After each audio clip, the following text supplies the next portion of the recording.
و متوجه میشیم گل نخست در بازی امروزه با پرتافت فتح‌الله فتح‌اللهیف در قسم اول صورت گرفت در دقایق اخیر و مؤلف آن هم شریدین بابویف شد و اینجا رستم ریزویف کمی اشتباه هم کرد و نتوانست که خوبتر توپ رو برگرداند از نزد دروازه و با همین نیمه اولی رقابت با حساب 1-0 به پایان رسیده.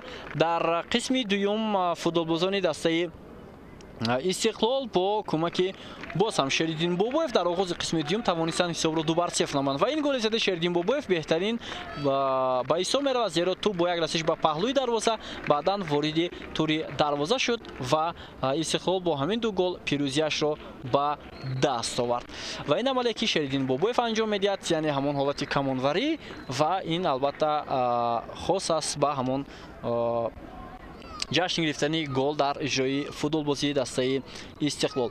فرصت‌های گلزنی بازیگران ریگر تداز در قسم دوم هم کم نبودند. آنها می توانستند تا اندازه به حساب بازی تغییرات وارد بکنند اما موفق نشدند. در چند حالت خیرالله عزیزوف، بعدا نوروز رستموف و باز چند موردی دیگر شیرزاد محمدیف فرصت داشت و فوتبالبازان استقلال هم امکانات‌های خوبی گلزنی در قسم دوم داشتند ولی از آن خوبتر استفاده برده نتوانستند. مخصوصا حالتی که دلشاد وصیف داشت ولی ضربش بالاتر از دروازه بیرون شد و این آخرین فرصت در بازی امروزه بود که اون با شریدین بابویف تعلق داشت. دوستان عزیز، گزارش مستقیم ما از بازی دور 16 میانی دسته استقلال و ریگر تداز به انجام میرسد و دسته استقلال در این بازی با حساب 2-0 پیروزی به دست آورد. شاد و پیروز باشید.